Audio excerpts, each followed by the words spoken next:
सीताराम मु सुखदेव प्रधान मोर चैनल जानकी भक्तिपथ को आपण मन स्वागत करछि। प्रथम तो आम जानी गोटे दिन हनुमान चालीसा संकल्प, तो एबे आम 7 दिन हनुमान चालीसा संकल्प विषय जानिबा बा विधि जानिबा। विधि कौन? आपण 7 दिन याके पियाज रसुण खाइबे नहीं, आइंष खाइबे नहीं, ब्रह्मचर्य पालन करेंगे। बस पूजा सामग्री है सेम प्रोसेस, सेमती धूप दीप फूल सिंदूर आउ लड्डू।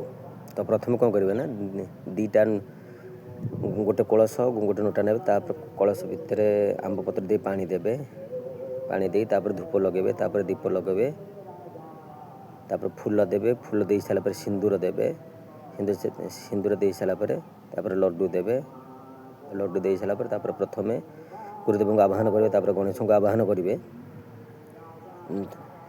तापर राम स्तुति गाई सारे। राम स्तुति गाई सारापर हाथ टिके जल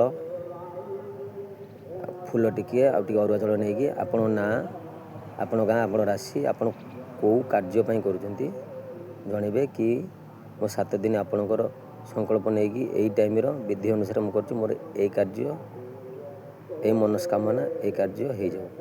तो आप सेम टाइम आज ये भी 7टा सकाल 7टा पढ़ते काली 7टा सेम टाइम पढ़े, 7 थर चालीसा पढ़े, 7 थर रामधुन देवे, गोटे थर हनुमान अष्टक बजरंग बाण, तापर आरती कर ये करेंगे। एम 7 दिन कर सारापर देखिए आप मनर भावुथ कौन कामना 7 दिन 15 दिन भितर कि मास भर पूर्ण माने पूर्ण हो 7 दिन पर भी पूर्ण हो।